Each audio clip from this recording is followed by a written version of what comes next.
Welcome to the faculty tutorial on creating an ePortfolio using Digication. It is recommended that Google Chrome is used to create your ePortfolio. To access the faculty template, go to uncw.digication.com. Next, click the Login button. Here you will need to enter your UNCW username and the password associated with your account.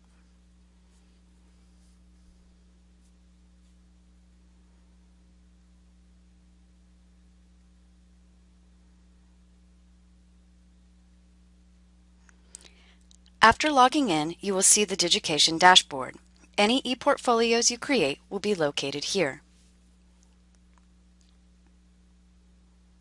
To create a new ePortfolio, simply click on the green plus symbol here. The first thing you will want to do is name your ePortfolio.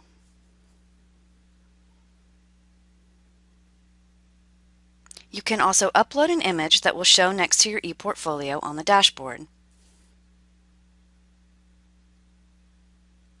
Next, click the box titled Faculty Template and then click the Create button in the bottom right-hand corner and your ePortfolio will be created.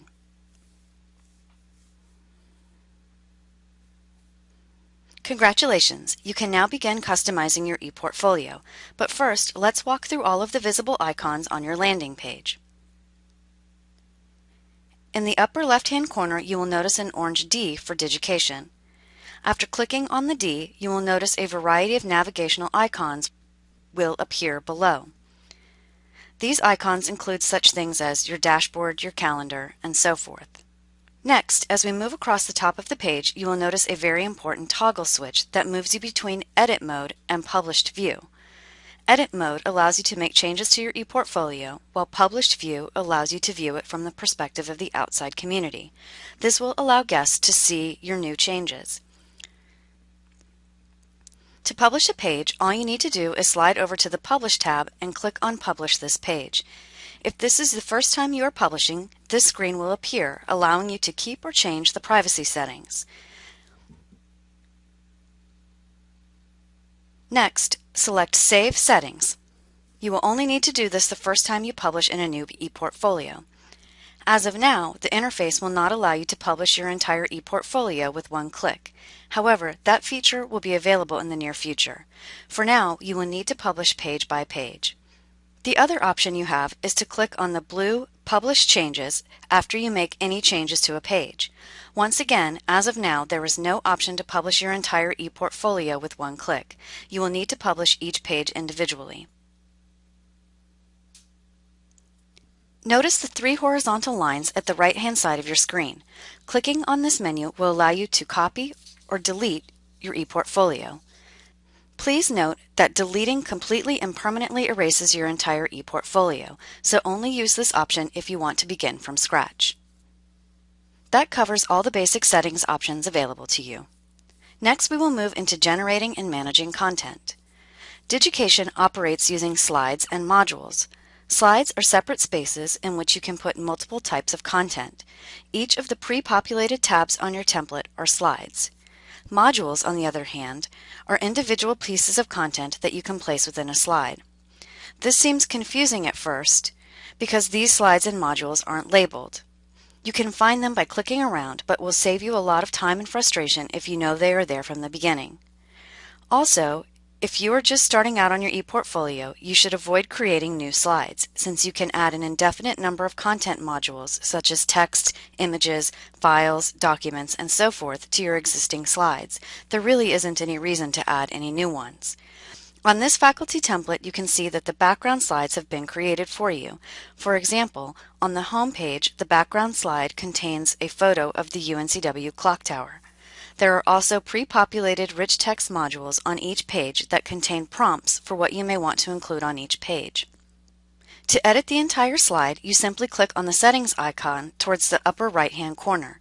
This will allow you to change the image or replace the image with a solid color background. Of course, you have the option to delete your background slide entirely and build a new one from scratch.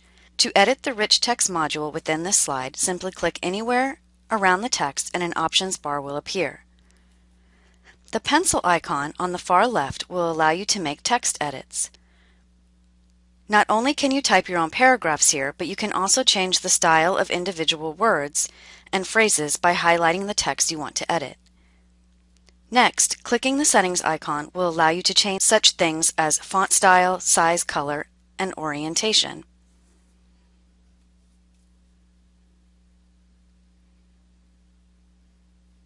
The next icon allows you to reposition the entire module within this slide. Click and hold this icon and drag it to your desired position. Lastly, you have the option to delete this module entirely.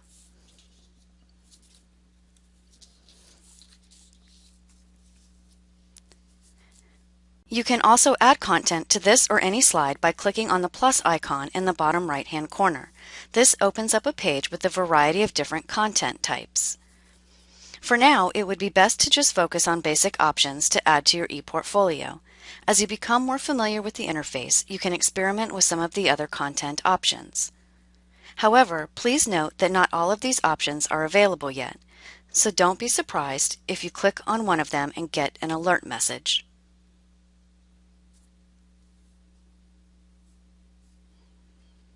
With each new content you add, each of the settings options functions the same way. If you would like to edit the slide with your page tabs, click in its general vicinity, making sure you aren't clicking directly on one of your tabs. This will bring up the Options menu bar. Clicking on the pencil icon will allow you to change the title and organization of your tabs. You can change the names of pre-existing tabs, you can reorganize your tabs, or you can add or delete tabs.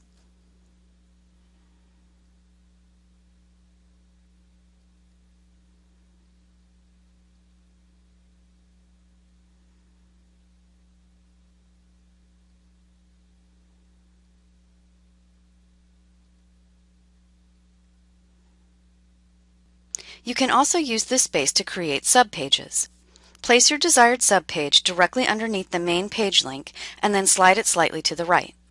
For example, you can have your About Me page be a subpage to your home page. Next, click on Save and it will now appear as a subpage when you hover over the Home tab. Remember, once you make changes to each of your pages, you will need to click on Publish Changes for these pages to become visible to an outside community.